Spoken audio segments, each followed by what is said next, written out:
চিন্তা করে দেখো না, কবরে কি যাইবা না।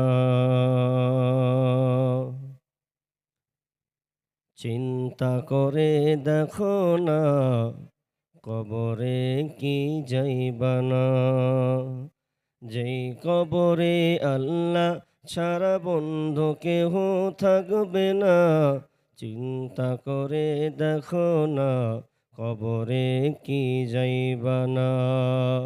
চিন্তা করে দেখো না, কবরে কি যাইবা না। এই দুনিয়া ছবি পর, কবর যে তোর আসল ঘর। এই দুনিয়া ছবি পর, কবর যে তোর আসল ঘর। কেমনে সে তাই থাকবি পড়ে, শুধুই মাটির বিছানা। কেমনে সে তাই থাকবে তুমি, শুধুই মাটির বিছানা। চিন্তা করে দেখো না, কবরে কি যাইবা না। যেই কবরে আল্লাহ ছাড়া বন্ধু কেহ থাকবে না। চিন্তা করে দেখো না, কবরে কি যাইবা না। এই দুনিয়া ছাড়িয়া কোথায় যাইবে ভাগিয়া। এই দুনিয়া ছাড়িয়া কোথায় যাইবে পালায়া। মরণ তোমায় লইবে ঘিরি, যতই করো বাহানা। মরণ তোমায় লইবে ঘিরি, যতই করো বাহানা। চিন্তা করে দেখো না, কবরে কি যাইবা না। যেই কবরে আল্লাহ ছাড়া বন্ধু কেহ থাকবে না। চিন্তা করে দেখো না, কবরে কি যাইবা না। আজান কানে শুনিয়া কেমনে থাকো ঘুমায়া। আজান কানে শুনিয়া কেমনে থাকো বসিয়া। কবরের আযাবের কথা একটু স্মরণ করো না। কবরের আযাবের কথা একটু স্মরণ করো না। চিন্তা করে দেখো না, কবরে কি যাইবা না। চিন্তা করে দেখো না, কবরে কি যাইবা না। দিলে ভরা অহংকার, চিনো না তুমি আল্লাহর ঘর। দিলে ভরা অহংকার, চিনো না তুমি আল্লাহর ঘর। নামাজের লাগি কি তোমার মোটে মায়া লাগে না। নামাজের জন্য কি তোমার মোটে মায়া লাগে না। চিন্তা করে দেখো না, কবরে কি যাইবা না। যেই কবরে আল্লাহ ছাড়া বন্ধু কেহ থাকবে না। যেই কবরে আল্লাহ ছাড়া সাথী কেহ থাকবে না। চিন্তা করে দেখো না, কবরে কি যাইবা না। চিন্তা করে দেখো না, কবরে কি যাইবা না।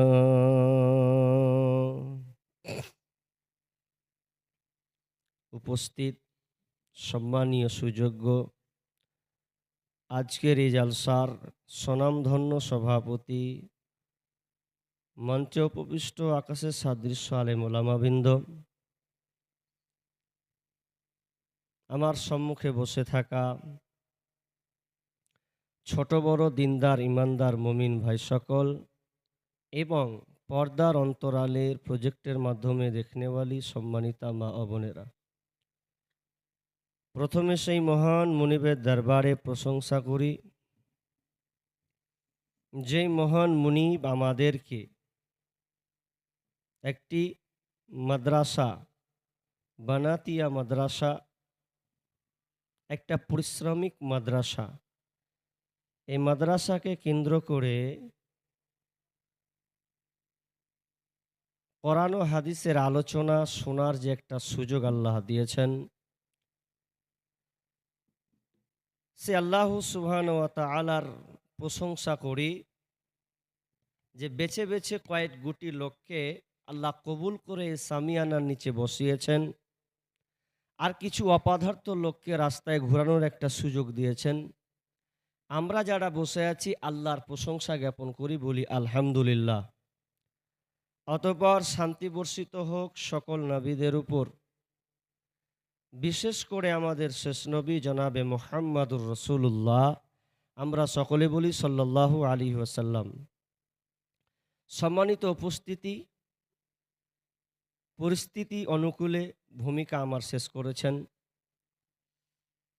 তবে এতটুকু অনুরোধ একটাই করব, যদি লোক না থাকতো কথাটা বারবার বলার কোনো প্রয়োজন নাই। তবে আমি আসার পথে দেখলাম দোকানগুলোতে ভরপুর লোক আছে। আসলে একটা উদাহরণ আমি সব জায়গায় দিয়েছি, এখানেও বলি। যখন কোনো মাছ ধরে ছিপ দিয়ে, বড়শি, বড়শি বুঝেন আপনারা? ছিপ, মাছ যখন ধরে তখন যে ব্যক্তি মাছ ধরে সে কিন্তু কিছু আটা দেয়, আর না হলে কেঁচো দেয়, হয় দেয় নাকি দেয় না? দেয়। এগুলো দিয়ে মাছকে ধরার চেষ্টা করে। যখন নিচে যায়, মাছ যখন সাঁই সাঁই করে যখন ওই বনশির দিকে আসে, তো বনশি সাঁই সাঁই করে কেন যায়? জানছে খাবার আছে।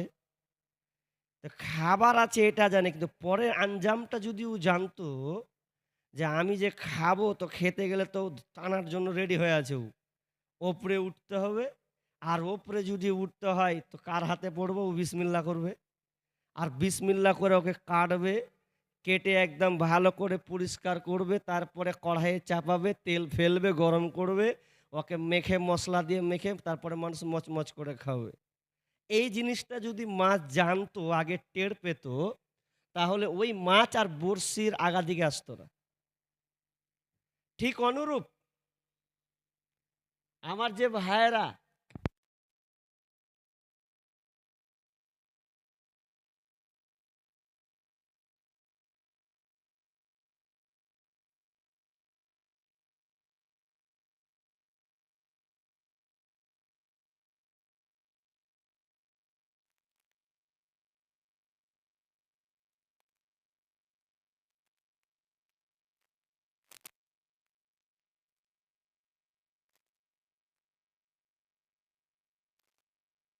মাস, হ্যালো হ্যালো, শুকিয়ে গেছে রে বাবা।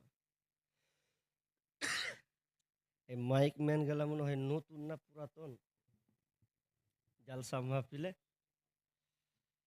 জালসার বেলাতে জানেন মাইক ম্যানরা কি যে হয়ে যায় আল্লাহ জানে। আর গান, এই গানের মঞ্চগুলোতে বাপরে ক্যাপাসিটি, তখন একদম দেখে লাও এইচডি একদম ভলিউম। লাগে কেনে এমন করে, ঘুষ টুসও তো খাই না, তারপরে আবার এরকম কেনে হাজি। আসলে বক্তার ঘে মাইক এটা খোরাক, এটা খাবার। একটু যদি চিল্লা মরে যায় তো তার দিন পটল তুলে দিতে হবে, তারপরে আর বক্তব্য দেওয়া যাবে না। আর মাইক দেখে বক্তব্য দিতে হয়। আমি যে ভোল্টেজে আছি এখন, চিল্লানো যাবে না। চিল্লে দিলে তারপরের দিন জানাজা চলবে আমার। কি বলছিলাম? উদাহরণটা খুব ইম্পর্টেন্ট, ভাইটাল।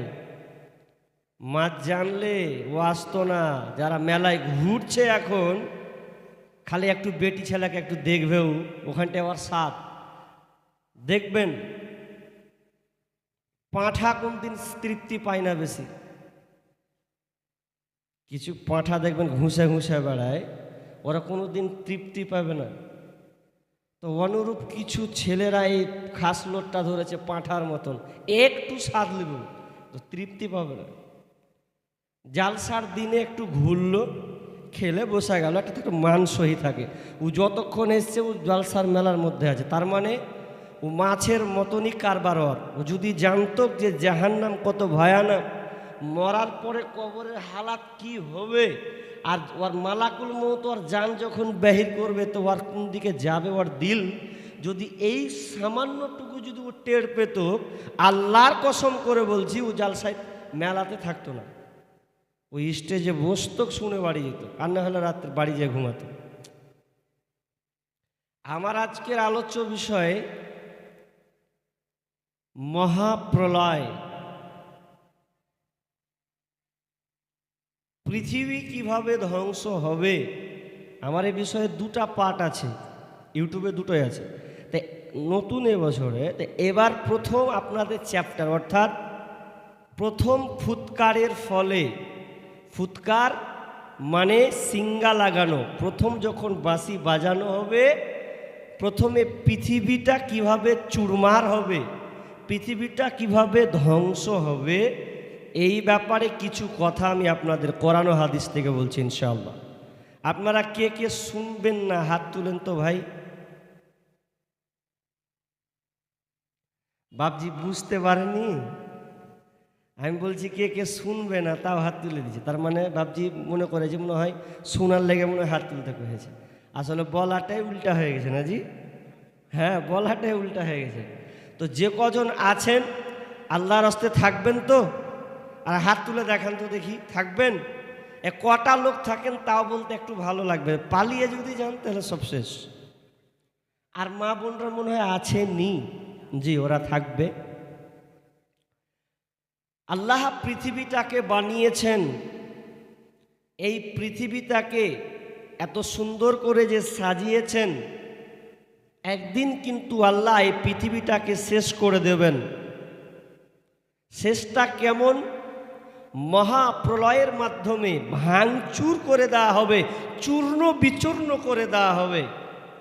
একটা মানুষ যদি শুকনো একটা পাতা ধরে আর পাতাকে মুচড়ে এরকম করে তো গুঁড়া যেমন হয়ে যায়, তো আল্লাহ পৃথিবীটাকে ওই রকম মুচড়ে একটা গুটিয়ে নেবেন। কখন হবে, কখন গুটাবেন? আপনারা যে কটা লোক বসে আছেন, এখন আমি জালসা করব, আস্তে আস্তে যদি কেটে যায় লোক, সভাপতি বলবে মৌলানা শেষ করেন, বক্তব্য শেষ করে দেন, নাই কুটিয়েলেন। তার মানে বক্তব্য গুটিয়ে নেওয়া, সভাকে গুটিয়ে নেওয়া, প্যান্ডেল গুটিয়ে নেওয়া, মাইক অফ হয়ে যাওয়া, এটা কখন? যখন আর লোক থাকবে না, সময় ঘনিয়ে এসেছে, শেষ করে দাও। ঠিক আল্লাহ অনুরূপ পৃথিবীটাকে ওই রকমই গুটিয়ে নেবেন। দেখবেন যে আর দুনিয়াতে ভালো লোক নেই, সব অপদার্থগুলো টিকে আছে, ভেজালগুলো আছে। আল্লাহ ইসরাফিলকে বলবেন সুর ফুঁকে দাও, আর ঠিকানো যাবে না। তার মানে পৃথিবীটা টিকে আছে ইমানদারের বলে, ওটা বলছি একটু পর। তাহলে কিয়ামত, কিয়ামত মানে হচ্ছে মহাপ্রলয়, প্রকম্পনের দিন। কিয়ামতকে কোরআনে 22 রকম, 22 ভাবে, 22 ওয়ার্ড শব্দ দিয়ে কিয়ামতকে বুঝিয়েছেন। যেমন কিয়ামতের নাম কিয়ামা, কিয়ামতের নাম সাআলা, কিয়ামতের নাম ইয়াউমুল হিসাব। ইয়াউমুল হিসাব মানে হিসাবের দিন। কিয়ামতের নাম ইয়াউমুল জাযা মানে পরিত্রাণের দিন, প্রতিদানের দিন। ইয়া কিয়ামতের নাম ইয়াউমুল কাযা মানে বিচারের দিন। কিয়ামতের নাম আছে ইয়াউমুল জামে একত্রিত করার দিন। কিয়ামতের নাম হলো কারিয়া মহাবিস্ফোরণের দিন। কিয়ামতের নাম হলো ইয়াউমুল খুরুজ মানে বের হওয়ার দিন। কিয়ামতের নাম আল্লাহ দিয়েছেন ইয়াউমুল খুলুদ মানে স্থায়ী থাকার দিন। তো কিয়ামতের নাম আল্লাহ বিভিন্নভাবে দিয়েছেন, কিন্তু মহাপ্রলয়টা একটাই। যেমন একটা মেয়ে সম্পর্ক ধরতে গেলে কাউ দেখবে মেয়ে কন্যার নজরে, কারো নজর যাবে বিবির নজরে, কারো সম্পর্ক আছে ভাইয়ের নজরে, কারো সম্পর্ক আছে বৌমার নজরে, কারো সম্পর্ক আছে বিবির নজরে মেয়ে একটাই, ঠিক কিয়ামত হলো একটাই, কিন্তু বিভিন্ন প্রেক্ষাপটে বিভিন্ন একটা কালপাত্র হিসাবে কিয়ামতের নাম বিভিন্ন নাম দিয়েছেন। আল্লাহ সুবহানাহু ওয়া তাআলা বলছেন, আল্লাহ তাআলা বলছেন ওয়ানুফিকা ফিস সূরি ফাসাইকা মান ফিস সামাওয়াতি ওয়া মান ফিল আরদি। আল্লাহ সুবহানাহু ওয়া তাআলা যখন ইসরাফিলকে অর্ডার দেবেন, তো ইসরাফিলকে অর্ডার দিলে সিংগায় ফুঁক যখন মারা হবে, আসমান এবং জমিনে যা আছে সবাই যেন বেহুশ হয়ে যাবে। কখন বেহুশ হবে, সময়টা কোনটা আমাদের জানা আছে? নবীকে যখন জিজ্ঞাসা করা হলো, হে নবী আপনি কি বলতে পারেন পৃথিবীটা কখন ধ্বংস হবে, এক কথায় কিয়ামত কখন হবে, এই কথা কি আপনার জানা আছে নাকি? উত্তর কিন্তু নাই। আল্লাহ সঙ্গে সঙ্গে জবাব দিলেন, হে নবী বিসমিল্লাহির রহমানির রহিম ইয়াসআলুকান নাসু আনিস সাআ কুল ইন্নামা ইলমুহা ইনদাল্লাহ ওয়া মা ইদরিকা লাআল্লাস সাআতা তাকুনু করিবা।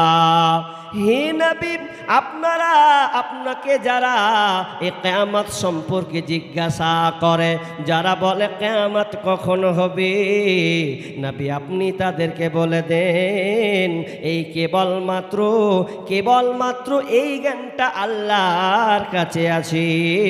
তবে শুনলেন নবী ওয়া মা ইউদরিকা লাআল্লাস সাআতা তাকুনু করিবা, তবে কিয়ামতটা খুবই সন্নিকটে, বেশি দিন কিন্তু নাই। কখন পৃথিবী ধ্বংস হবে? হাদিসে আলামত বর্ণনা আছে, আমি আলামত বলবো না, তবে শেষ পর্যায়ে পৃথিবী ধ্বংস হওয়ার পূর্বে একটু আভাস দিলেন। কি? বিশ্বনবী বলছেন অতদিন পর্যন্ত পৃথিবী ধ্বংস হবে না যতদিন পর্যন্ত আল্লাহ বলনেওয়ালা লোক থাকবে। বিশ্বনবী বলছেন আন আনাস রাদিয়াল্লাহু তাআলা আনহু ক্বালা রাসূলুল্লাহ সাল্লাল্লাহু আলাইহি ওয়াসাল্লাম, আনাস বর্ণনা করছেন লা তাকুমুস সা, বিশ্বনবী বলছেন অতদিন পর্যন্ত কিয়ামত হবে না হাত্তা লা ইউকালা ফিল আরদি আল্লাহ, যতদিন আল্লাহ বলনেওয়ালা থাকবে, এক কথায় ইমানদার যতদিন বেঁচে থাকবে, আল্লাহ বলনেওয়ালা লোক যতদিন পৃথিবীতে টিকে থাকবে, ততদিন পর্যন্ত পৃথিবী ধ্বংস হবে না। এইটাকে নিয়ে মুসনাদে আহমদে হাদিসের মধ্যে আরো স্পষ্ট করে দিয়েছেন। ওই রাবি তিনি বলছেন হাত্তা লা ইউকালা ফিল আরদি লা ইলাহা ইল্লাল্লাহ, যতদিন পর্যন্ত লা ইলাহা বলনেওয়ালা, কালেমা পড়নেওয়ালা ইমানদার থাকবে, ততদিন পর্যন্ত পৃথিবী ধ্বংস হবে না। তার মানে ইমানদারের কত পাওয়ার, পৃথিবীটা টিকে আছে ইমানদারের বলে, পৃথিবী টিকে আছে ইমানদারের বলে। তবে পৃথিবী কখন ধ্বংস হবে এটা আপনার মাস্তানির জন্য পৃথিবী টিকে নাই, রাজনৈতিক জালেম শাসকের জন্য পৃথিবী টিকে নাই, এটা টাকাওয়ালা কোটিপতির জন্য পৃথিবী টিকে নাই। পৃথিবী যদি টিকে আছে তো একজন নামাজি ইমানদার আল্লাহওয়ালি যে আছে তার জন্য আল্লাহ পৃথিবীটাকে টিকিয়ে রেখেছেন। বিশ্বনবী বলছেন, আব্দুল্লাহ ইবনে মাসউদ রাদিয়াল্লাহু তাআলা আনহু তিনি বর্ণনা করেছেন, যখন এমন একটা বাতাস আসবে, ওই বাতাসটা এমন একটা বাতাস, যে বাতাসটা যখন আসবে বাতাসটা হবে মিসকে আম্বারের মতন সেন্ট বের হবে, মিসকে আম্বারের মতন সেন্টটা আসবে, আর বাতাসের সৌন্দর্যটা বাতাসে যে গায়ে লাগবে এটা রেশমি কাপড়ের মতন কোমল নরম হবে। আর ওই বাতাসটা যখন কোনো মানুষকে লাগবে, কাকে লাগবে? ফি কলবিহি হাব্বাতুম মিসকালু হাব্বাতিন মিনাল ঈমান, যার মধ্যে সরিষা দানা বরাবর ঈমান থাকবে, যার অন্তরে সরিষা দানা বরাবর ঈমান থাকবে, ওই লোকটাকে সেই বাতাসটা লেগে যাবে, তার গায়ে বাতাস অনুভব করবে। আর ওই বাতাসে প্রত্যেকটা ঈমানদার মারা যাবে, কোনো ঈমানদার সেই দিন আর বেঁচে থাকবে না। তবে থাকবে কে? বিষ্ণু বলছেন ইল্লা আলা শিরারিল খালক, যারা নিকৃষ্ট লোক, অপদার্থ লোক, ছোট লোক, যারা আল্লাহকে মান্যতা দেয় না, এক কথায় বেঈমানদার যারা, তারাই টিকে থাকবে। এক কথায় যত ঈমানদার আছে সব মারা যাবে। তবে এখানে একটা কথা বলি, জিকির আল্লাহ আল্লাহ, সুফিবাদী যারা, তারা এখানে দলিল বের করেছে আল্লাহ জিকির করা যাবে। তো মুসনাদে আহমদে যে বেশি বলে দিল লা ইলাহা ইল্লাল্লাহ, সুফিবাদী যারা আছে শুধু তারা বলে আল্লাহ আল্লাহ আল্লাহ আল্লাহ আল্লাহু রে মন আল্লাহু নাম জপনা, আল্লাহ আল্লাহ আল্লাহ আল্লাহ। আল্লাহর জিকির না করিলে, আল্লাহর জিকির না করিলে আল্লাহর দিদার পাইবা না। আল্লাহ আল্লাহ হু আল্লাহ আল্লাহ। আর করতে করতে সব গাছে উঠছে খালি। জালসাতে দেখেছেন এই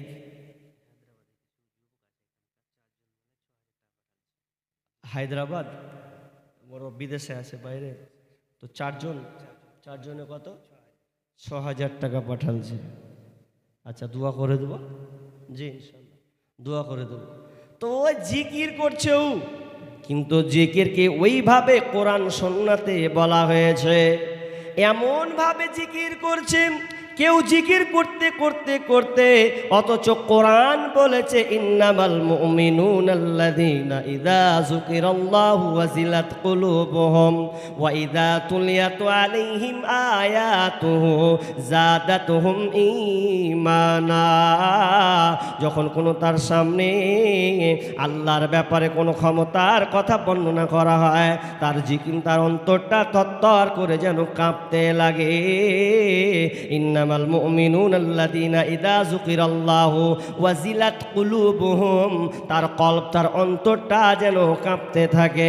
আর বর্তমানে জিকির, ওর অন্তর কাঁপে না, শরীর কাঁপে। শরীর কাঁপতে কাঁপতে খালি কে বাঁচে উঠে যেছে, কেউ কার গায়ে চড়ে লিছে, এমন হয়ে গেছে জিকির। এগুলো জিকির কোরআন হাদিসের কোনো প্রমাণ নাই। সাবধানে সাবধানে তোরা সাবধানে থাকিও রে, রং বেরঙের হুজুর আইসে রে দেশে, রং বেরঙের হুজুর আইসে রে। সাবধানে সাবধানে তোরা সাবধানে থাকিও রে, রং বেরঙের হুজুর আইসে রে। কোন হুজুরের দাড়ি ছাটা, কারো আবার অল্প কয়টা, কোন হুজুরের দাড়ি ছাটা, কারো আবার অল্প কয়টা। শেষ করেছে পানের বাটা হাকিম পুরি খাইয়া রে, রং বেরঙের হুজুর আইসে রে দেশে, রং বেরঙের হুজুর আইসে রে। কারো আবার লম্বা টুপি, কেউ বা আবার ভণ্ড সুফি, কারো আবার লম্বা টুপি, কেউ বা আবার ভণ্ড সুফি। জলসার নামে লাফালাফি, ধর্মের নামে লাফালাফি, জাল হাদিস পইরা রে, রং বেরঙের হুজুর আইসে রে দেশে, রং বেরঙের হুজুর আইসে রে। সাবধানে সাবধানে তোরা সাবধানে থাকিও রে, রং বেরঙের হুজুর আইসে রে। ইসলামকে ধর্মের নামে, ইসলামী ধর্মের নামে মানুষকে বোকানো বানা হচ্ছে। জিকির এগুলো কোনো জিকির নয়। আল্লাহ সুবহানাহু ওয়া তাআলা নবীকে শিখাচ্ছেন, নবী ওয়াজকুর রাব্বাকা ফি নাফসিকা ওয়াজকুর রাব্বাকা ফি নাফসিকা। হে নবী, আপনি আল্লাহর জিকির করুন। ফি নাফসিকা, মনে মনে জিকির করুন। আপনি আন্তরিকতার সাথে ভয়ভীতষ্ট হয়ে এমনভাবে তুমি আল্লাহর জিকির করো যাতে করে তোমার মুখ জবান দিয়ে না বের হয়, অন্তর থেকে তুমি আল্লাহর জিকির করো। এটা কোথায় আছে? সূরা আরাফের 205 নম্বর আয়াতে আল্লাহ সুবহানাহু ওয়া তাআলা নবীকে শিখাচ্ছেন। তাহলে নবীকে শিখাচ্ছেন জিকির হবে চুপে চুপে, জিকির হবে মনে মনে। আর আজকালকার জিকির হয়ে গেছে শরীরের জিকির, এটা ইমানদারির জিকির নয়। তাহলে জিকিরটা করতে হবে কোরআন সুন্নাহর মানদণ্ডে। আপনি জিকির করুন, তবে আল্লাহ রাসূল যেভাবে আমাদেরকে শিখিয়েছেন ওইভাবে আমাদেরকে তাসবিহ তাহলিল জিকির প্রার্থনা আমাদের করতে হবে। তাহলে ওরা দলিল নিয়েছিল কোনটা? যে আল্লাহ বলার জিকির, কিন্তু আসলে আল্লাহকে মুরাদ বলা হয়েছে। তার মুফাসসিরগণ বলছেন এখানে ব্যাখ্যা এটাই, এক মানে আল্লাহওয়ালা দিনদার ইমানদারওয়ালা যারা থাকবে ততদিন পর্যন্ত কিয়ামত হবে না। এবার পৃথিবী যে ধ্বংস হবে, ভালো লোক আর নেই, খারাপ, তো কোন দিন পৃথিবী ধ্বংস হবে?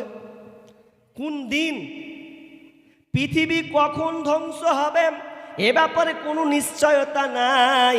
কিন্তু হাদিসের মধ্যে আবু দাউদে বলানো হয়েছে যে বার উল্লেখ করে দিয়েছেন। বিশ্বনবী বলছেন, রাবি আবু হুরায়রা তিনি বর্ণনা করেছেন, বিশ্বনবী বলেছেন সূর্যের মাধ্যমে যত দিন যায়, যত দিন যায়, যত বার যায়, তার চাইতে উত্তম দিন হলো জুমা বারের দিন। এই জুমা বারের দিনটা এত গুরুত্বপূর্ণ। বিষ্ণু বলছেন কেন গুরুত্বপূর্ণ শুনে লাও। এই জুমা বারের দিন আদম আলাইহিস সালামকে তৈরি করা হয়েছে। আল্লাহ রাব্বুল আলামিন আদমকে বানিয়েছেন, আর এই দিনটা জুমার বারের দিন বানানো হয়েছে। আর জুমা বারের দিন আদমের তাওবাকে কবুল করা হয়েছে। কখন?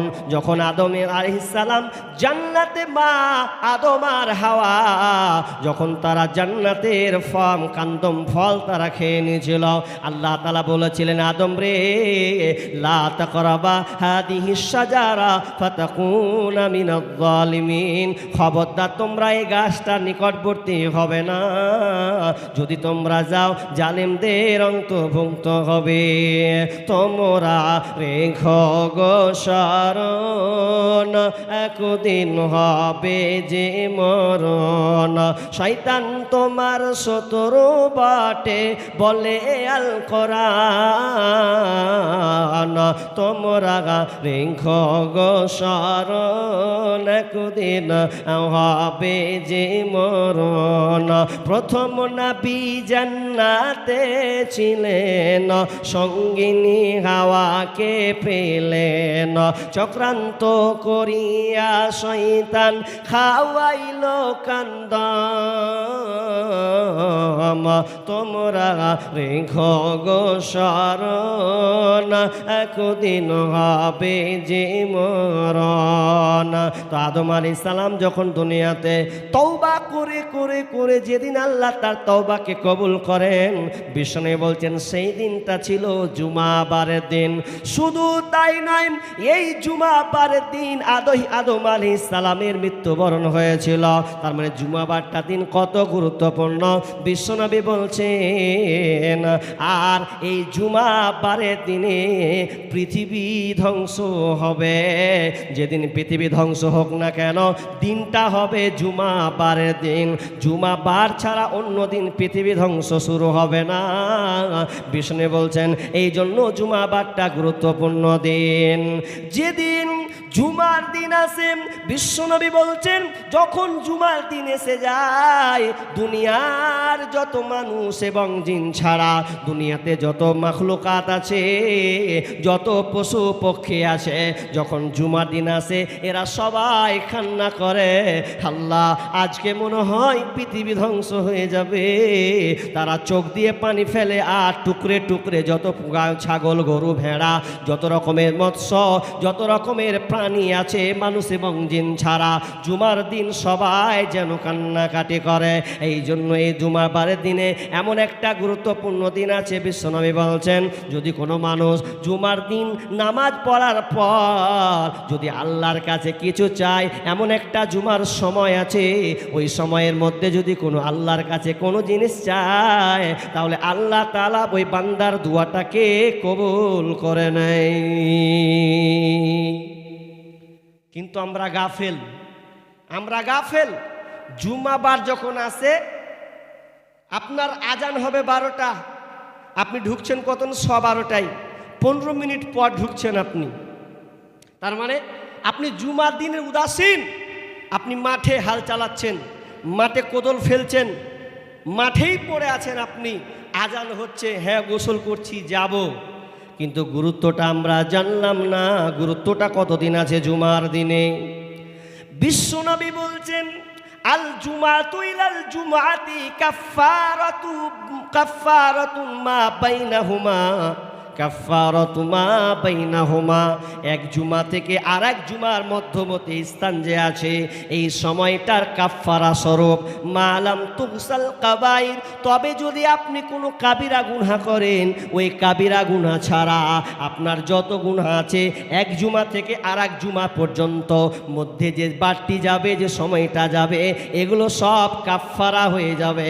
এক কথায় আপনার গুনাহকে আল্লাহ ক্ষমা করে দেবেন।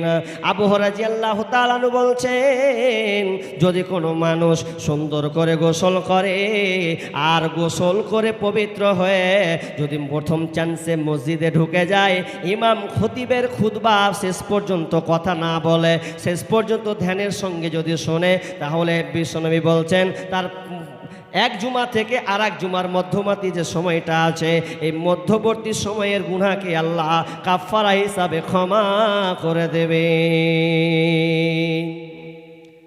কিন্তু আমরা ঢুকছি কটার দিকে?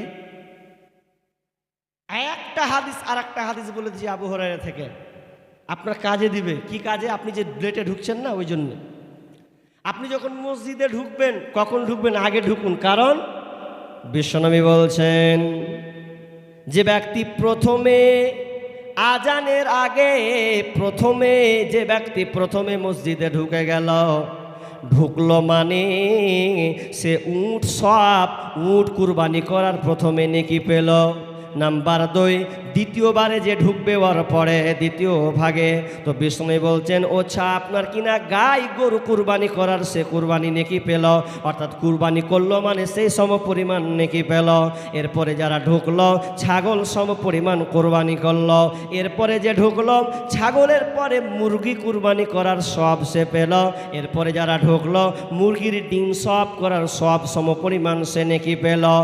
প্রথম, দ্বিতীয়, তৃতীয়, চতুর্থ, পঞ্চমে ভয়ে ঢুকবে। এরপরে যখন মুয়াজ্জিন আজান দিয়ে দেয়, ইমাম খতিব যখন মিম্বারে উঠে যায় খুতবা দেওয়ার জন্যে, এবং আজান যখন হয়ে যায়, তখন বাইরে যে 2জন ফেরেশতা যে প্রথমে ঢুকেছে উট সম পরিমাণ নেকি পেয়েছে, এটা লিখে নিয়েছে। যারাই ঢুকেছে নেকি না তার খাতায় উঠে গেছে। যখন আজান হয়ে গেল, খতিব মসজিদে উঠে গেল, তখন ফেরেশতা 2জন খাতাকে বন্ধ করে দেয়। বন্ধ করে দিয়ে তারা আবার মসজিদের ভিতরে তারা দর্শক হিসাবে তারাও শরীক হয়ে যায়। তার মানে আপনি নিজেই এবার বুঝতে পারছেন, যদি আমি আজানের পরে নাম খুতবা শুরু হওয়ার পরে যদি আমি ঢুকি, তাহলে ওই লিস্টে আমার নাম এখনো কিন্তু যায়নি। তার মানে আপনি এখানে নেকি থেকে বঞ্চিত আছেন। তাহলে আজানের আগে আগে ঢুকতে হবে। আমি আর এটা বলছি না, আমার আজকে আলোচ্য বিষয় মহাপ্রলয়। কিয়ামত কিভাবে হবে, পৃথিবী কিভাবে ধ্বংস হবে। আল্লাহ সুবহানাহু ওয়া তাআলা যখন ইসরাফিলকে বলবে, ইসরাফিল সূর ফুঁকে দাও। ইসরাফিলের ব্যাপারে আপনাদের কি ধারণা আছে? ফেরেশতারা কিসের তৈরি? খুলিকাতিল মালাইকাতু মিন নূর, ফেরেশতা হলো নূর দিয়ে তৈরি। এরা কোনোদিন ক্লান্ত হয় না। যেদিন শুরু থেকে নিয়ে ইসরাফিলকে দায়িত্ব দিয়ে দিয়েছেন, ইসরাফিল আলাইহিস সালাম একই রকম বাঁশি নিয়ে যেন দাঁড়িয়ে আছে। একটাই তার কাজ, কখন আল্লাহ ইসরাফিলকে বাঁশি বাজাতে শুরু করে দেবে। এটা এত ক্ষমতা, এরা এমন ভাবে দাঁড়িয়ে আছে। এদের ক্ষমতা কতটা যদি আপনি ফেরেশতার ব্যাপারে বিশ্লেষণ বেশি নেন, অত তো আপনাকে বলতে পারবো না। কারণ আপনি ইমানদার হিসাবে ইমানের রুকন হলো 6খানা, তার মধ্যে একটার উপরে ইমান, আল মালাইকা, ফেরেশতার উপরে আপনাকে ইমান আনতে হবে। পৃথিবীতে আল্লাহ কতগুলো ফেরেশতা বানিয়েছেন, কতগুলো ফেরেশতা আল্লাহ গোয়েন্দা বাহিনী, সেনাবাহিনী পাঠিয়েছেন। এ ব্যাপারে আমার আপনার কোনো জ্ঞান নাই, নবী পর্যন্ত এ জ্ঞান নাই। স্বয়ং আল্লাহ সুবহানাহু ওয়া তাআলা নিজে বলেছেন, ওয়া মা ইয়ালামু জুনুদা রাব্বিকা ইল্লা হুয়া, ওয়া মা ইয়ালামু জুনুদা রাব্বিকা ইল্লা হুয়া। পৃথিবীতে কত ফেরেশতা আছে, এই জ্ঞান কেবল আমি আল্লাহর কাছে আছে, পৃথিবীর কারো কাছে নাই। তবে আপনাকে উদাহরণ দিতে গেলে একটা একটা করে দু একটা দলিল দিলে বুঝে নেবেন। কতগুলো ফেরেশতা আছে বলতে পারবো না। আপনার ব্রেনে যেন একটু কাজ করে, ভয় পেতে সন্তুষ্ট হয়। বিষ্ণু বলছেন, বাইতুল মামুর বলে একটা মসজিদ আছে, যেই মসজিদটা মক্কা কাবার সামনাসামনি 7 আসমানের উপরে আছে। বাইতুল মামুর বলে যে মসজিদটা আছে 7 আসমানের উপরে আছে। কি হয় ওই মসজিদে? কারা নামাজ পড়ে? 7 আসমানের উপরে একটা মসজিদ আছে, মসজিদটার নাম মুখস্থ করলেন বাইতুল মামুর। বাইতুল মামুর 7 আসমানের উপরে মসজিদটা আছে। ওখানে কারা নামাজ পড়ে? তো ফেরেশতারা লক্ষ লক্ষ ফেরেশতা ওখানে নামাজ পড়ে, কোটি কোটি ফেরেশতা, মিলিয়ন ট্রিলিয়ন ফেরেশতা নামাজ পড়ে। কেমন করে? বিষ্ণু বলছেন, প্রথমে 70,000 ফেরেশতা ওই মসজিদে নামাজ পড়ে। আর যখন ওই 70,000 ফেরেশতার নামাজ পড়া হয়ে যায়, তখন তারা বেরিয়ে যায়। আর বেরিয়ে গেলে দ্বিতীয় চান্স কিন্তু ওরা আর পায় না, ওদের নসিবে কিন্তু আর জুটে না। আবার দ্বিতীয় 70,000 ফেরেশতা ওরা বেরিয়ে যায়, ওরা আর কিয়ামত পর্যন্ত এখনো ঢুকতে পায়নি। তার মানে কতগুলো ফেরেশতা আছে বুঝলেন? আর একটা হাদিস আপনাকে বলি, ফেরেশতা কতগুলো আছে বিশ্বনবী বলছেন, আল্লাহ সুবহানাহু ওয়া তাআলা বলছেন, ওয়াজিয়া ইয়াউমাইযিম বিজাহান্নাম ইয়াউমাইযিন ইয়াতাযাক্কারুল ইনসানু ওয়া আন্না লাহু যিকরা। যখন কিয়ামতের ময়দানে জাহান্নামকে টেনে নিয়ে আসা হবে, জাহান্নামকে যখন টেনে আনবে, সেদিন মানুষ দেখতে পাবে জাহান্নামকে হাসরের ময়দানে টেনে আনা হচ্ছে। সেদিন মানুষ সেই দিনের কথাকে স্মরণ করবে। আল্লাহ বলছেন, তোমরা সেই দিনকার কথা স্মরণ করে তোমাদের কোনো কাজে লাগবে না, কারণ জাহান্নামটা হচ্ছে ভয়ঙ্কর একটি জায়গা। সব চাইতে যত প্রেক্ষাপট, যত মঞ্জিল আছে, সব চাইতে খাতারনাক বিপজ্জনক জায়গা হলো জাহান্নাম, শেষ ঠিকানা। সেই জাহান্নামের ব্যাপারে বিশ্বনবী আমাদেরকে বলেছেন, তোমরা বেশি বেশি করে জাহান্নাম থেকে বাঁচো, বেশি বেশি করে জাহান্নামের ব্যাপারে পানা চাও, জান্নাত তোমরা আশা করো। কিন্তু এক শ্রেণীর মানুষ বলছে, জান্নাতকে চাই না, জাহান্নামকে ভয় করি না। আমি চাই না বেহেশত, ভয় পাই না জাহান্নাম। আমি চাই না বেহেশত, ভয় পাই না জাহান্নাম। আমার কপালে লিখে দিও দয়ার নবীর নাম, আমার কপালে লিখে দিও দয়ার নবীর নাম। ওরে নালায়েক গাধা, এ বলে কি তোরা পার পাবি? অথচ নবী বলছেন, আমার উম্মতিরা তোমরা জাহান্নাম থেকে বাঁচো। আল্লাহর কাছে দোয়া করো, আল্লাহুম্মা ইন্নী আসআলুকাল জান্নাতা ওয়া আউযু বিকা মিনান নার, আল্লাহুম্মা আজিরনি মিনান নার, আল্লাহুম্মা আজিরনি মিনান নার। এমন একটি জাহান্নাম, ভয়ঙ্কর জাহান্নাম, যেদিন জাহান্নামকে হাসরের মাঠে টেনে নিয়ে আসা হবে। বিষ্ণু বলছেন, ইউতা বি জাহান্নাম জাহান্নামা ইয়াউমাইযিন লাহা 70 আলফা জিমামিন মা কুল্লি জিমামিন ওয়া 70 আলফা মালাকিন ইয়াজুরুনাহা। যখন কিয়ামতের দিন মাঠে জাহান্নামকে নিয়ে আসা হবে, কতগুলো ফেরেশতা টানবে? তো জাহান্নামের 70,000 লাগাম আছে। ওই 70,000 লাগামে, প্রত্যেকটা লাগামে আবার 70,000 করে ফেরেশতা আছে। জাহান্নামের লাগাম হলো 70,000 লাগাম, আর প্রত্যেকটা লাগামে আবার 70,000 ফেরেশতা জাহান্নামকে টানবে। যদি আপনি ক্যালকুলেশন করেন তাহলে মোটামুটি 490 কোটি ফেরেশতা, 490 কোটি ফেরেশতা জাহান্নামকে টেনে নিয়ে আসবে। তার মানে আমরা অত্র হাদিসের বিবরণে বুঝতে পারলাম জাহান্নাম যে কত বড় কঠিন, ফেরেশতাগুলো যে আল্লাহ কত আছে পৃথিবীর আমরা কেউ জানি না। তবে একজন ফেরেশতা যার নাম হলো ইসরাফিল আলাইহিস সালাম, এইভাবে বাঁশি নিয়ে দাঁড়িয়ে আছে। কেমন দাঁড়িয়ে আছে?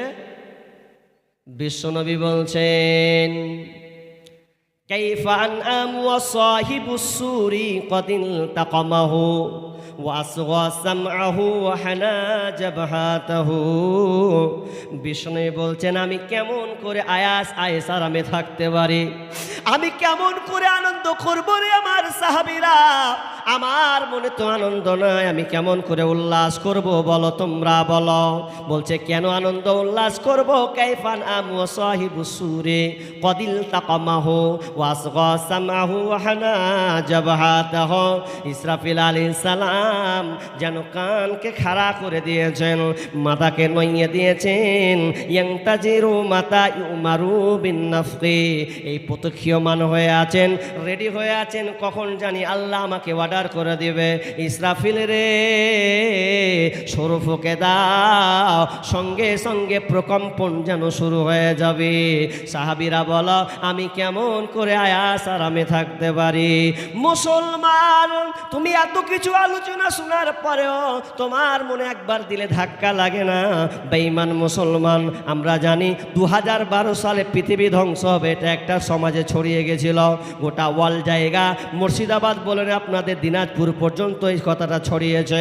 2012 সাল আসবে মানে পৃথিবী ধ্বংস হয়ে যাবে, এরকম কথা রটেনি? আপনাদের এদিকে রটেনি? 2012 মানে কি? পৃথিবী ধ্বংস হয়ে যাবে, টিকবে না, এরকম শুনেননি আপনারা? আমার তো ভালো মনে পড়ছে, কারণ আবার 2012কে কেন্দ্র করে আবার একটা সিনেমাও বের করেছে। সিনেমা মানে পৃথিবীটা কেমন ধ্বংস হবে, মানে 2013 সাল আর পাবো না। তার একজন আগে বলছে হে চাচা যা খাবি খেয়ে 2013তে খেতে পাবি না। খাওয়ার ব্যাপারে ওকে ভোল্টেজ মারছে, কিন্তু বাঁচবে ও কি যে হবে এই ভয় ভীতি সন্তুষ্ট কাজ করে না। বলছে যা খাবি খেয়ে 2013 সাল পাবি না। অথচ আল্লাহ রাসূল সাহাবীদেরকে বলছেন আমি কেমন করে আনন্দ থাকতে পারি। সাহাবীরা হতভম্ব হয়ে গেলেন, প্রশ্ন শুরু করলেন ইয়া রাসূলুল্লাহ ওয়া মা তা'মুরুনা, এই ভীত সন্তুষ্টের ব্যাপারে আপনি আমাদেরকে কি নির্দেশ দিচ্ছেন? তখন বিশ্বনবী বললেন ক্বালা, তোমরা বলো, কুলু তোমরা বলো, হাসবুনাল্লাহ ওয়া নি'মাল ওয়াকিল, আল্লাহ হলেন, তোমরা আল্লাহর উপরে ভরসা রাখো, আল্লাহ হচ্ছেন আমাদের উত্তম কার্যবাহক, উত্তম বিনিময় কার্যবাহক, আল্লাহর উপরে ভরসা রাখি, আল্লাহ আমাদের সাহায্য করবে। এই জন্য তোমরা একমাত্র আল্লাহর উপরে ভরসা রাখো। তাহলে ইসরাফিল সুর ফুঁকবে। আল্লাহ সুবহানাহু ওয়া তাআলা যখন ইসরাফিলকে সুর ফুঁকতে বলে দেবেন, আর সুর যেমন ফুঁকে দেওয়া, কি হবে রে বন্ধু আমার? যখনই প্রথম প্রকম্পনটা শুরু হয়ে যাবে, যেমন বাঁশি পড়ে যাবে, সেই ব্যাপারে আল্লাহ সুবহানাহু ওয়া তাআলা বলছেন ইয়া আইয়ুহান নাসু তাকু রাব্বাকুম ইন্না জালজালাতাস সাআতি শাইউন আযীম। আল্লাহ তাআলা বলছেন হে লোক সকল, হে মানুষেরা, তোমরা সেই দিনটাকে ভয় করো, সেই প্রকম্পনের ব্যাপারে তোমরা ভয় করো, যেদিন হবে একটা মহাপ্রলয়ের দিন, ভীত সন্ত্রস্ত দিন হবে। কি হবে সেই দিন? ইয়াউমা ইয়াতারাউনাহা তাযহালু কুল্লু মুরদিয়াতিন আম্মা আরদাআত, ইয়াউমা তারাউনাহা তাযহালু কুল্লু মুরদিয়াতিন আম্মা আরদাআত, সেদিনকে মানুষ, সেদিনকে কি হবে, প্রকম্পনের ব্যাপারে। এক তো স্তন্যদাত্রী মা, যেই মা কোলের শিশুকে দুধ পান করায়, ওই শিশুকে মা ভুলে যাবে। ওই মাকে সেদিন ওই মা সন্তানের কথা ভুলে যাবে। মায়ের কথা কেন ধরা হলো? কি আপনাদেরকে আল্লাহ বুঝাতে চাইছেন? মা কাকে বলা হয়? মা কত বড় দামি জিনিস। সন্তানকে সব সময় যেন মা আগলে রাখে। ঠান্ডার দিন যখন আসে, আমার সন্তানকে যেন ঠান্ডা না লাগে, আমার বুকের মানিক ধনকে যেন ঠান্ডা লাগে। মা ওই জায়গাটা, পেশাবের জায়গাটা মা নিজে গ্রহণ করে নেয়, কিন্তু সন্তানকে লাগতে দেবে না। এই জন্য সন্তানকে বারবার যেন মা দেখে। রাত 12টা 1টা হঠাৎ করে যেন মায়ের ঘুম ভেঙে যায়, যাতে সন্তানে কষ্ট না হয়, সন্তান যেন কোনো ব্যথা না পায়। সব সময় সন্তানকে মা আগলে রাখে। কিন্তু সেই দিন মা সন্তানের কথা মনে করবে না। কি ভয়ঙ্কর সেই দিন হবে! মা কোলের শিশুকে পর্যন্ত ভুলে যাবে, কোলের বাচ্চাকে পর্যন্ত সেই দিন ছেড়ে পালাবে। ওয়াতাদাউ কুল্লু যাতি হামলিন হামলাহা, শুধু তাই নয়, যে মেয়েরা প্রেগনেন্ট আছে, পেটে বাচ্চা আছে, প্রেগনেন্ট থাকা অবস্থায় পূর্ণ হবেনি, হয় না, 3 মাসের প্রেগনেন্ট, 4 মাস 5 মাসের গর্ভবতী মহিলারা সন্তান প্রসব করে দিবে। ওই নারী সেদিন বুঝতে পারবে না, সন্তান ডেলিভারি হয়ে যাবে, মা টের পাবে না। কেন সেদিন কেমন একটা বিভীষিকাময় হবে, কিছুই যেন সে বুঝতে পারবে না। আল্লাহ সুবহানাহু ওয়া তাআলা বলছেন, কুল্লু যাতিন হামলিন হামলাহা ওয়া তারান নাসা সুকারা। আল্লাহ বলছেন সেদিনকে মানুষ মাতালের মতন ছড়বে, মনে হবে তারা মাতাল, মনে হচ্ছে তাদের ব্রেনে কাজ করে না, বেতাল হয়ে গেছে, মাতাল হয়ে গেছে। আল্লাহ বলছেন না, সেদিনকে মানুষকে দেখে মনে হবে মাতাল, কিন্তু মাতাল নয়। ওমা হুম বিসুকারা, আসলে তারা মাতাল নয়, মাতাল নয়। ওয়ালাকিন্না আযাবাল্লাহি শাদীদ, তারা আল্লাহর কঠিন আযাবকে দেখে তাদের এই অবস্থাটা হয়েছে। আল্লাহর কঠিন আযাবকে দেখে তাদের দেওয়ানা পান হয়ে গেছে। আল্লাহ বলছেন খুবই ভয়ঙ্কর একটা ভয়াবহ প্রকম্পনের মাধ্যমে শুরু হবে। একটার পর একটা ভাঙা শুরু করবে। খালি ভাঙাটি এখন আপনাকে বলবো, তা আপনি কেমন, আপনার ঈমান যদি থাকে তাহলে আপনার কিছু পরিবর্তন আসবে। পৃথিবীটা কিভাবে ভাঙবে? একটা নাম সূরা কারিয়া। কেউ জানেন সূরা কারিয়া? মুখস্থ আছে কারো সূরা কারিয়া? বিসমিল্লাহির রহমানির রহিম। আল কারিয়া শুনেননি? আল কারিয়াতু মাল কারিয়া ওয়া মা আদরাকা মাল কারিয়া। কারিয়া মানে কি? কারিয়া মানে মহা দুর্ঘটনা, কারিয়া মানে মহা বিস্ফোরক, কারিয়া মানে ভয়াবহ একটি আওয়াজ হবে। আওয়াজটা কেমন? হাজি, দুনিয়ার আওয়াজ, কিছু আওয়াজ মানুষকে চমকে দেয় না? যেমন যদি হাই রোড দিয়ে উঠেন, তো হাই রোড উঠে যদি চাক্কা বাস্ট হয়, আওয়াজটা কঠিন হয় না? বাস্ট হলে মনে হয় কান ফেটে গেল, আল্লাহ মনে হয় গাড়ি পড়ে গেল, এরকম মনে হয়। ট্রেনে যখন আপনি যাবেন, রেলের পাশ দিয়ে হাঁটবেন, তো ট্রেনে একটা হরেন মারে না, আওয়াজটা কঠিন হয় না? খুবই ভয়ঙ্কর আওয়াজ হয়।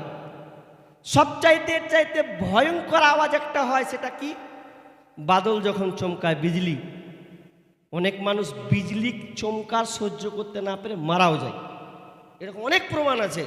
সহ্য না করতে পেরে হার্ট অ্যাটাক করে মারা গেছে। জি, তো দুনিয়ার আওয়াজ যদি এত ভয়ঙ্কর হয়, হেলিকপ্টার ল্যান্ড করলে তার আওয়াজ ভয়ঙ্কর হয়, সহ্য করা যায় না।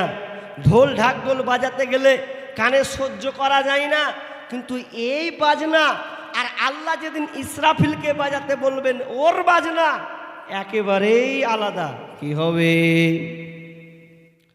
যখন ইসরাফিল সুর ফুঁকে দেবে, প্রথম কেমন কাজ করবে আল্লাহ সুবহানাহু ওয়া তাআলা বলছেন, ইদাস সামাউ ফাতারাত ওয়াইদাল কাওয়াকিবু ইনতাসারাত ওয়াইদাল বিহারু ফুজ্জিরাত। আল্লাহ সুবহানাহু ওয়া তাআলা বলছেন, যখন ইসরাফিল সুর ফুঁকবে, ইদাস সামাউ ফাতারাত, আসমান ভেঙে চৌচির হয়ে যাবে, আসমানটা ভেঙে খান খান হয়ে যাবে। ওয়াইদাল কাওয়াকিবু ইনতাসারাত, যে আমরা আকাশের উপরে তারা দেখতে পাচ্ছি, এই তারাগুলো যেন ছিটকে ছিটকে ছিটকে পড়বে, আমাদের কোনো অস্তিত্ব থাকবে না। তারা আলা দেখতে কত বড় লাগছে, কিন্তু ছোট ছোট বোর ঝুলা আছে, এরকম লাগে না তারাগুলা? তারার ব্যাপারে আপনাদের জ্ঞান আছে? তারা কত বড়? রাশিয়ান একটা রকেট ভাঙবে তো বিজ্ঞানীরা খালি মাথায় হাত দিচ্ছে, যদি আমার এইদিকে পড়ে যায় বিঘে বিঘে জমি নষ্ট হয়ে যাবে। সামান্য একটা রকেট, রাশিয়ান একটা রকেট পড়বে নিচে, তো রকেটটা যদি পড়ে তো বিঘে বিঘে একটা শহর নষ্ট হয়ে যাবে। এই জন্য ওদের মাথায় হাত, কিভাবে রকেটটাকে অন্য জায়গায় স্থানান্তর করা যায়, অন্য জায়গায় কিভাবে ফেলা যায়, এই জন্য একটা পরিকল্পনা যাতে সমুদ্রে পড়ে। সামান্য টেনশন হচ্ছে কিসের? জি করে দেবো বসে। যদি সামান্য টেনশন একটা রকেটের জন্য হয়, তো তারাগুলা যখন খসবে কি হালাত হবে? আচ্ছা বলেন তো, পৃথিবী থেকে সূর্য কত গুণ বড়? পৃথিবী থেকে সূর্য কত গুণ বড়? এখানে শিক্ষিত ছেলেরা আছেন দু একটা, 13 লক্ষ গুণ বড় নয়? 13 লক্ষ গুণ বড় একটা সূর্য। কিন্তু বিজ্ঞানীরা বলছেন সূর্য থেকে আবার তারা, কোন কোন তারা 33 কোটি গুণ বড়। ব্যাটেল জুইস বলে একটা তারা আছে, এই ব্যাটেল জুইস তারা সূর্য থেকে 33 কোটি গুণ বড়। কোন কোন তারা Proxima Centauri, Alpha Centauri, Alpha Centauri B বলে যে তারাগুলো আছে, এই তারাগুলো লক্ষ লক্ষ তারা, এতগুলো তারা 33 কোটি গুণ বড়, 63 কোটি গুণ বড় এই তারা। এই তারাগুলোকে গিলে ফেলবে ব্ল্যাক হোল মানে একটা জিনিস আছে, গ্যালাক্সি, অন্ধকার কালো স্তূপ বলে একটা গর্ত আছে, এর নাম বিজ্ঞানীরা নাম দিয়েছেন ব্ল্যাক হোল। মানে আপনার কিনা ব্ল্যাক হোল মানে গ্যালাক্সি। এই গ্যালাক্সিটা কত বড়? তারা যে বললাম সূর্য থেকে 33 কোটি গুণ বড়, এই লক্ষ লক্ষ বিলিয়ন তারা একটা গ্যালাক্সিতে 500 বিলিয়ন তারাকে গিলে ফেলবে। 500 বিলিয়ন আপনি বুঝেন, 1 বিলিয়ন, 1 বিলিয়ন কাকে বলা হয়? 100 কোটিকে বলা হয় 1 বিলিয়ন। 100 কোটিকে বলা হয় 1 বিলিয়ন। তো শুধু 1 কোটি নয়, 500 বিলিয়ন তারাকে একটা গ্যালাক্সিতে গিলে নিবে। সেই আসমানটা সাজানো আছে, তারাগুলোকে সাজানো আছে, সেই তারাগুলো একদিন চট চট চট চট করে খসে পড়বে, আমাদের কোনো অস্তিত্ব থাকবে না। ইদাস সামাউ ফাতারাত ওয়াইদাল কাওয়াকিবু ইনতাসারাত ওয়াইদাল বিহারু ফুজ্জিরাত, এবং সমুদ্রগুলোতে বিস্ফোরণ ঘটানো হবে, সমুদ্রগুলোতে এমন চাপ দেওয়া হবে সব যেন বেরিয়ে বেরিয়ে আসবে। সমুদ্রের কতটা গভীরতা? প্রশান্ত মহাসাগর বলে একটা মহাসাগর আছে, যেখানটার বিজ্ঞানীরা নাম দিয়েছে মারিয়ানা ট্রেঞ্চ। মারিয়ানা ট্রেঞ্চ প্রশান্ত মহাসাগরের মধ্যে একটা গর্ত আছে, যেই গর্তটা কতটা? 36,000 ফিট, 201 ফিট ফুট উচ্চতা, এতটা গভীরতা। সেই আপনার গভীরতা সেদিন থাকবে না, ওগুলো সব যেন চাপে পড়ে সব উপরে উঠলে বমির মতন উগলে যাবে, কিছুই থাকবে না, সবগুলো আগুনে দাও দাও দাও দাও করে জ্বালানো হবে, মহা বিস্ফোরণ আওয়াজ শুরু হয়ে যাবে। আল্লাহ সুবহানাহু ওয়া তাআলা বলছেন ইদাশ শামসু কুওয়িরাত, সূর্যকে গুটিয়ে না হবে, ইদাশ শামসু কুওয়িরাত ওয়া ইদান নুজুমু কাদারাত, তারাগুলো বিক্ষিপ্ত হয়ে নিক্ষিপ্ত হয়ে ছিটকে ছিটকে পড়ে আলোহীন হয়ে যাবে। ওয়া ইদাল জিবালু সুয়িরাত, পাহাড়গুলোকে চলমান করে দেওয়া হবে, পাহাড়গুলোকে উড়িয়ে না হবে। কেমন আল্লাহ শক্তি দিবেন, কেমন শক্তি কাজ করবে যে পাহাড় গালা উড়বে? কথা শুনে কেমন লাগে না? পাহাড়গুলো কত বড়, পাহাড় কতগুলো আছে আপনি জানেন? ভারতবর্ষে আমাদের একটা পাহাড় নাম ছিল, যার নাম হচ্ছে কেটু পাহাড়। এই কেটু পাহাড় এখন ভারতবর্ষের দখলে নাই। দখল কারা? পাকিস্তান নিয়ে নিয়েছে। পাকিস্তানের দখলে কেটু পাহাড়। কিন্তু বর্তমান ভারতবর্ষের যে পাহাড় আমাদের রয়েছে, সেই পাহাড়টার নাম হচ্ছে কাঞ্চনজঙ্ঘা পাহাড়। ইউরোপের পাহাড় আল্পস পাহাড়, আমেরিকার আলাস্কা পাহাড়। এই যে বড় বড় পাহাড়ের নামগুলো আপনাকে বলছি। চীনের একটা পাহাড় আছে, যে পাহাড়টার নাম হচ্ছে মা কালু পাহাড়। এই যে এতগুলো পাহাড়, শুধু তাই নয়, পৃথিবীর বুকে সবচাইতে বড় একটা পাহাড় আছে, যেই পাহাড়টার নাম হচ্ছে মাউন্ট এভারেস্ট, যাকে বলা হয় হিমালয়। মাউন্ট এভারেস্ট পাহাড়, এর উচ্চতা ফিট কতটা? এর ফিট হচ্ছে 29,029 ফিট। এতটা উচ্চতা, সবচাইতে বড় পাহাড়, যার উপরে উঠানো যায় না। এই পাহাড় সেদিন পাহাড় থাকবে না, সব চৌচির হয়ে যাবে, ভেঙে খান খান হয়ে যাবে। এই পাহাড়গুলো একটাও থাকবে না, ধুলার মতন যেন উঠতে থাকবে। পাহাড়গুলোকে আল্লাহ চলমান করে দেওয়া হবে। আল্লাহ সুবহানাহু ওয়া তাআলা বলছেন, ইয়াউমা ইয়াকুনুন নাসু কাল ফারাসিল মাবসুস ওয়া তাকুনুল জিবালু কাল ইহনিল মানফুস। আল্লাহ সুবহানাহু ওয়া তাআলা বলছেন, পাহাড়গুলোকে নিক্ষিপ্ত করে দেওয়া হবে। পাহাড়গুলো বিক্ষিপ্ত হয়ে পড়বে। ইয়াউমা ইয়াকুনুন নাসু কাল ফারাসিল মাবসুস, পাহাড়গুলোকে পতঙ্গের ন্যায় বিক্ষিপ্ত করে দেওয়া হবে। তার মানে পতঙ্গের ন্যায় যেন উড়তে যেন থাকবে। পঞ্চম খলিফা, যার নাম হচ্ছে ওমর বিন আব্দুল আজিজ, এমন একজন খলিফা ইতিহাসের পাতায় পাওয়া যায়। এত কন্দনকারী একজন ব্যক্তি, যেই কন্দন আল্লাহর কোনো আয়াত, যদি কিয়ামতের আয়াত, জাহান্নামের আয়াত, কবরের কোনো আয়াত যদি তার চোখের সামনে আসতো, তখন সঙ্গে সঙ্গে সে যেন কান্না শুরু করে দিতেন। একদিন তিনি নামাজ পড়ছেন, নামাজে দাঁড়িয়ে গেছেন, রাতের বেলায় তাহাজ্জুদের নামাজে দাঁড়িয়ে ফাতেমা বিনতে আব্দুল মালিক তিনি দেখছেন, তিনি যেন দাঁড়িয়ে গিয়ে যেন সূরা কারিয়াটা যেন শুরু করে দিয়েছেন। আল কারিআতু মাল কারিয়া ওয়া মা আদরাকা মাল কারিআ ইয়াউমা ইয়াকুনুন নাসু কাল ফারাসিল মাবসুস। যখন এই আয়াতটা পড়া, ওয়া তাকুনুল জিবালু কাল ইহনিল মানফুস, যখন এই দুটো আয়াত পড়ে নিয়েছে, তখন যেন আর থরথর করে যেন কাঁপতে লেগেছে, কান্না শুরু করে দিয়েছেন। নামাজের মধ্যে এমন ভাবে কান্না করছে, মনে হচ্ছে যেন পুরো অজ্ঞান হয়ে জমিনে পড়ে গেল। ফাতেমা বিনতে আব্দুল মালিক বলছেন, মনে হয় খলিফা, মনে হয় আমিরুল মুমিনিন মরে গেছেন, মনে হয় আর বেঁচে নাই। তখন আবার হাতে স্পর্শ করে দেখা গেল না, কিছুক্ষণ পর তার জ্ঞান যেন ফিরল। আবার যখন জ্ঞান ফিরছে, আবার যেন বলছেন, ইয়াউমা ইয়াকুনুন নাসু কাল ফারাসিল মাবসুস, মানুষ সেদিন বিক্ষিপ্ত নেই, পতঙ্গের মতন হয়ে যাবে। মানুষ পতঙ্গের নেই বিক্ষিপ্ত হবে। এই আয়াত বা তরজমা কিন্তু তারা বুঝতে পারছে। ওয়া তাকুনুল জিবালু কাল ইহনিল মানফুস, এবং পর্বতগুলোকে ধুনিত রঙের করে দেওয়া হবে, ধুনিত পশমের নেই যেন বানিয়ে দেওয়া হবে। কি সেদিন ভয়াবহ হবে। তাহলে তারা নামাজের অবস্থায় কান্না করছে, আর আমরা মুসলমান একবারও কিয়ামতের ব্যাপারে একটুও ভাবলাম না, মহাপ্রলয় দিনের ব্যাপারে একটু আমরা চিন্তা করলাম না যে আমাদের কি অবস্থা হবে। পৃথিবীগুলো সব একটা করে পড়বে, কিছুই থাকবে না।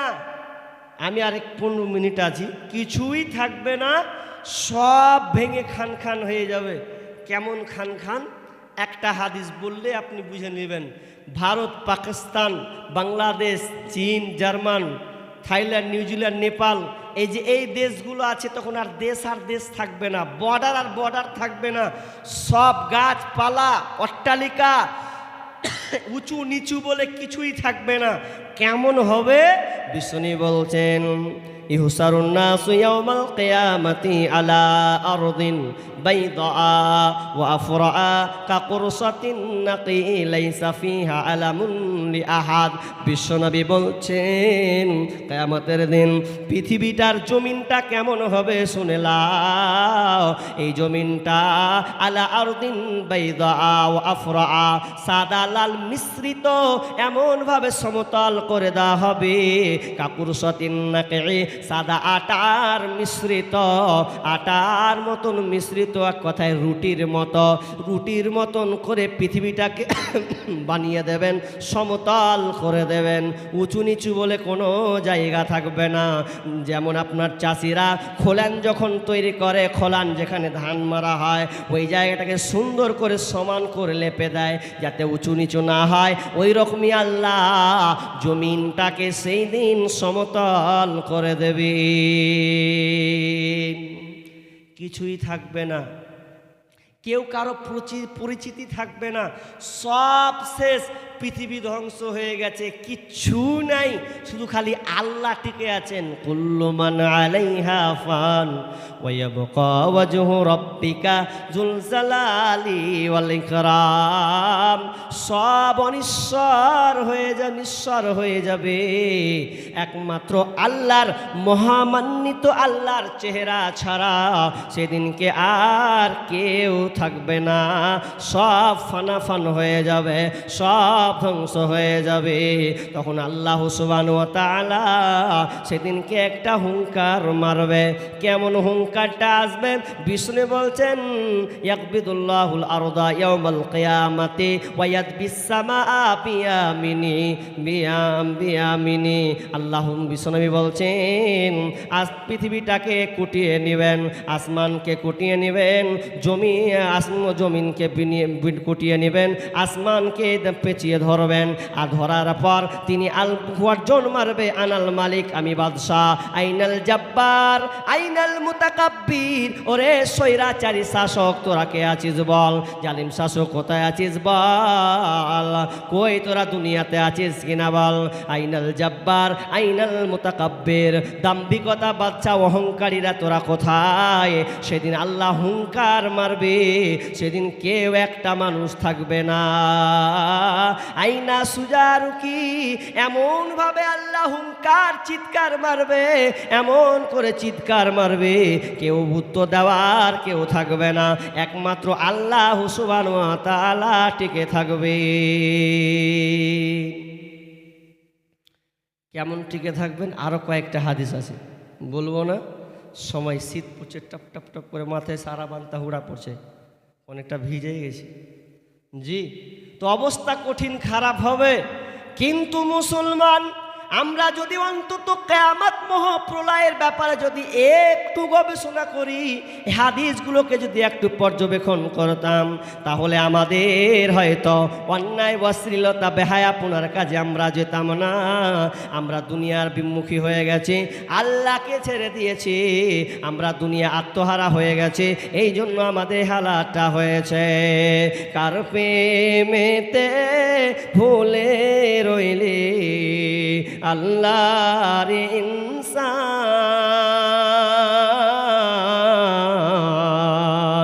না মানলি ফরমান রে তুই, না মানলি কোরআন।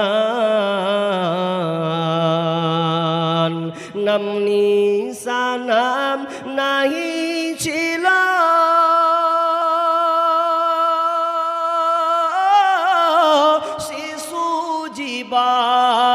কে বাদিল, কার দয়াতে আসলি রে তুই, কার দয়াতে আসলি রে তুই এই দুনিয়ার মাঝার।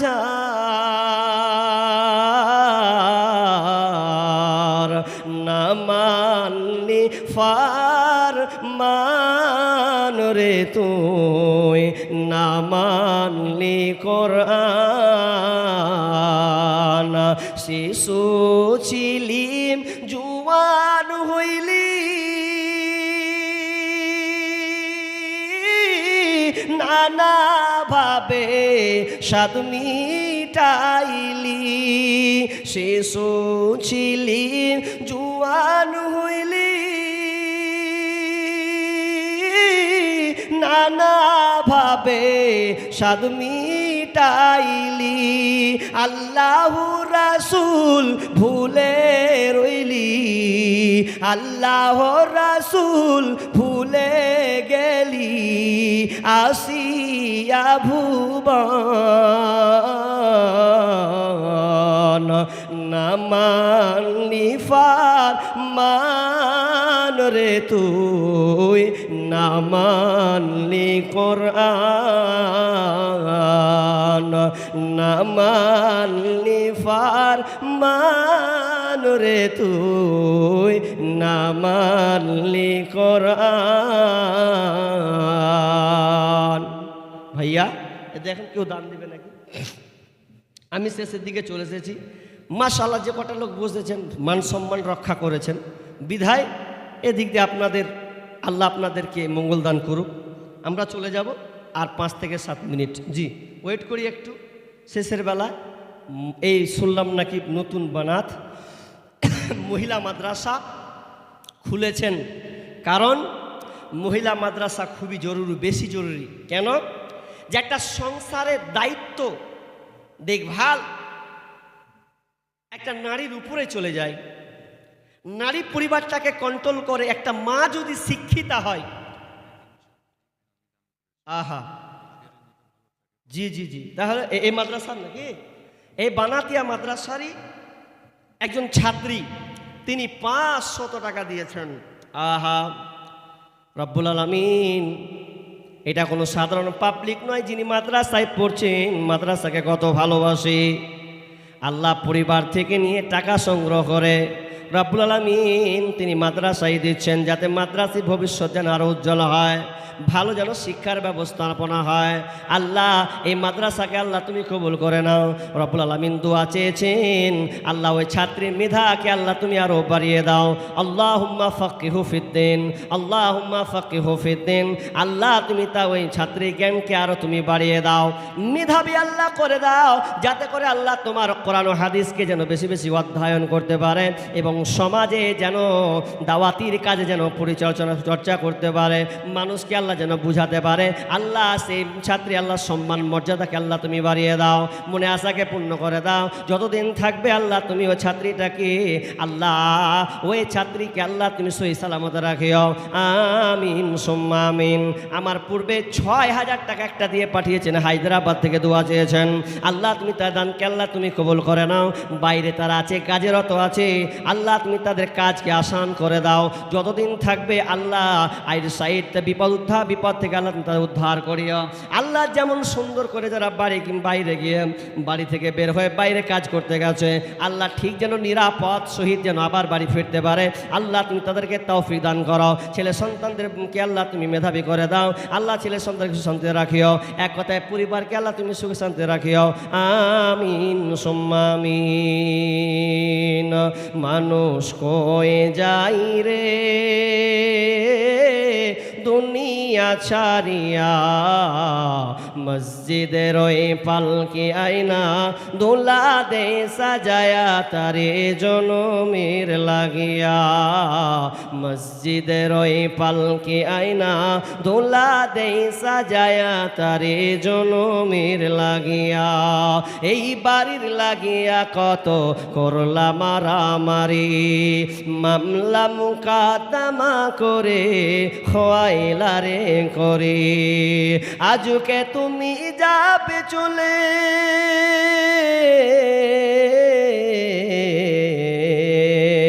আজকে তুমি যাবে চলে সব কিছু ফেলিয়া। মসজিদের ওই পালকে আয়না দোলা দে সাজায়া তারে জনমের লাগিয়া মসজিদের ওই পালকে আয়না দোলা দে সাজায়া তারে জনমের লাগিয়া মাশাআল্লাহ। আর একজন দিয়েছেন 200 টাকা। আল্লাহুম্মা সাল্লি আলা বারাকাল্লাহ হায়াকাল্লাহ বারাকাল্লাহ। আল্লাহ ছোট দান হলেও আল্লাহ তুমি এই দানের পরিমাণকে আল্লাহ তুমি বৃদ্ধি করে দাও। 200কে আল্লাহ তুমি 2000 বানিয়ে দাও, 5000 বানিয়ে দাও, আমিন সুম্মা আমিন। আর একজন ভাই 200 টাকা দিয়েছেন। আল্লাহ তুমি দানকে কবুল করে নাও, যে উদ্দেশ্যে আশা পূর্ণ করে দাও, বালা মুসিবত দূর করে দাও। আল্লাহ অল্প সংখ্যক লোক আল্লাহ বসে আছেন, আল্লাহ তুমি আসমান থেকে আমাদেরকে দেখতে পাচ্ছ, এরপরেও কিছু মানুষ হলো 200-100 করে আল্লাহ তোমার মাদ্রাসায় দিচ্ছেন, তোমার মাদ্রাসায় কত ভালোবাসে। আল্লাহ তুমি তার দানকে আল্লাহ তুমি কবুল করে নাও, তাদের মনে আশা আকাঙ্ক্ষাকে আল্লাহ সৎ উদ্দেশ্যকে আল্লাহ পূরণ করে দাও, আমিন সুম্মা আমিন। মা বোন আপনারা যারা আছেন বলুন আল্লাহর হস্তে মায়ের জন্যে আব্বার জন্যে কিছু আল্লাহ রাস্তায় দেন। মাদ্রাসা সেই নতুন ইনশাল্লাহ একদিন আপনারা দেখতে পাবেন, ভবিষ্যতে জল করে উজ্জ্বল করবে। এ দোয়া আল্লাহর কাছে সর্বসময় রাখি।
আমি যখন ছিলাম আমার মায়েরই উদারে, চলাফেরা করলেন যে মায় কত কষ্ট করে।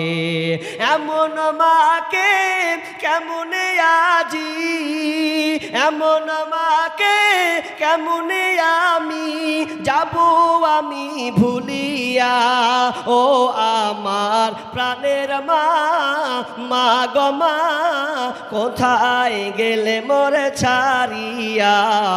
জনম দুঃখী ইয়াতিম আমি, চাই না কেহ ফিরিয়া। দুঃখে কষ্টে মায়ের জীবন আমাকে নিয়া শোধ করিতে পারিব না ঋণ জীবনটা দিয়া। দুঃখে কষ্টে মায়ের জীবন আমাকে নিয়া শোধ করিতে পারিব না ঋণ জীবনটা দিয়া। ঘুমের মাঝে মাকে দেখি, ঘুমের মাঝে মাকে দেখে কষ্টে যাই বুক ফাটিয়া। ও আমার প্রাণের মা, মা গো মা, কোথায় গেলে মোরে ছাড়িয়া। জনম দুঃখী ইয়াতিম আমি, চাই না কেহ ফিরিয়া। জি আছেন আমার মা, কোনো বোন আছেন আল্লাহর হস্তে শেষের বেলাতে যেটাই দিবেন ওটাই এখন শেষ লগ্নে, ওটা আপনার বড় উপহার। জি কেউ আছেন মাকে স্মরণ করে, মা যেই মা স্নেহ নিয়ে মমতা দিয়ে, কোনটা আছে কে জানে? 2-1 মিনিট সহ্য হবে না? হ্যাঁ কোনটা তোমার? একটু সহ্য করো, 2-4 মিনিট হয়ে গেল। এত আঁকাবাকি কি আছে? হ্যাঁ মা বোন, আপনারা আল্লাহর হস্তে কেউ আছেন শেষের বেলায় দিবেন হাতে 500 টাকা? জি, আসুন বলুন চটচট করে। আমার বাপজি মনে হয় শেষের বেলা দিবেন। জি বাপজি, বাবা মায়ের জন্য 100 টাকা, 25 কেজি ধান দিয়েছেন আর 100 টাকা। আহা, বাবা মায়ের জন্যে আল্লাহ তোমার এই প্রতিষ্ঠান মাদ্রাসাকে দিয়েছেন। শুনলাম বাবা মা নাই, দুনিয়া ছেড়ে কবরস্থ হয়ে গেছে। নেক সন্তান বয়স হয়ে গেলেও বাপ মায়ের কথা স্মরণে আছে। আল্লাহ, বাপ মায়ের ভালোবাসা কতটা দান না করলে বোঝা যেত না। রব্বুল আলামিন কবরস্থ হয়ে গেছে। আল্লাহ তোমার কবরে ধরা খেয়ে আছে।